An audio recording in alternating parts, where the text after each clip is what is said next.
ఆంధ్రప్రదేశ్ ప్రభుత్వం వ్యవసాయ బడ్జెట్ను 43,402 కోట్లతో ప్రత్యేకంగా ప్రవేశపెట్టిన సంగతి తెలిసిందే. ఈ మేరకు వ్యవసాయ శాఖ మంత్రి అచ్చెన్నాయుడు కీలక ప్రకటన చేశారు. రాష్ట్ర వ్యాప్తంగా విపత్తుల సమయంలో పంట నష్టానికి ఇచ్చే పెట్టుబడి సాయాన్ని పెంచినట్లు తెలిపారు. గతంలో హెక్టార్కు 17,000 రూపాయలు సాయం అందించేవారని, ఇప్పుడు దానిని 25,000కు పెంచామని చెప్పారు. ఈ మేరకు ప్రత్యేక ప్యాకేజీ అమలు చేశామని ప్రకటించారు. ఈ ఏడాది జూలైలో భారీ వర్షాలు, వరదలతో రైతులు పంట నష్టపోయారని, 4 జిల్లాల్లో పంట దెబ్బతిన్న 23,259 మంది రైతులకు 25.75 కోట్ల పెట్టుబడి రాయితీని త్వరలో అందిస్తామని తెలిపారు. ఈ పంట ద్వారా 21 జిల్లాల్లో పంట నష్టపోయిన 1.90 లక్షల మంది రైతులకు 284.56 కోట్లు జమ చేశామని చెప్పారు.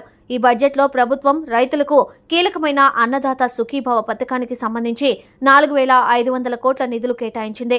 రైతులకు పంట రుణాలు, సబ్సిడీ విత్తనాలు, ఎరువులు అందిస్తున్నట్లు తెలిపారు. రాష్ట్రంలో వ్యవసాయ రంగాన్ని మరింత బలోపేతం చేసేందుకు సాగుదారుల హక్కు చట్టం 2024 తీసుకొచ్చామన్నారు. అన్నదాత సుఖీభవ, పీఎం కిసాన్, పంటల బీమా, వడ్డీ లేని పంట రుణాలు, రైతు బృందాలకు డ్రోన్ల సరఫరా, రాయితీపై వ్యక్తిగత యంత్ర పరికరాలు, బంజరు భూముల్ని సాగులోకి తేవడం వంటి కార్యక్రమాలపై కీలక ప్రకటన చేశారు. 2024-25లో 1.74 లక్షల ఎకరాలను వ్యవసాయ పంటల నుండి ఉద్యాన పంటల కిందకు తీసుకొస్తామని చెప్పారు మంత్రి అచ్చెన్నాయుడు. 11 ఉద్యాన పంటలను క్లస్టర్ విధానంలో ప్రోత్సహిస్తున్నామని, బహుళ అంతస్తుల పంటలు, అంతర పంటలను ప్రోత్సహిస్తామని చెప్పారు. అంతేకాదు భూసార పరీక్షా పత్రాల జారీ, పొలం పిలుస్తుంది, ఫార్మర్స్ రిజిస్ట్రీ, డ్రోన్ వినియోగంపై శిక్షణ వంటి కార్యక్రమాలు అమలు చేస్తున్నట్లు తెలిపారు. అలాగే రాష్ట్రంలో వరదల కారణంగా సంభవించిన పంట నష్టానికి పెట్టుబడి రాయితీని పెంచడంతో పాటుగా నెల రోజుల్లోనే రైతుల బ్యాంక్ అకౌంట్లలో డబ్బుల్ని జమ చేశామని చెప్పారు.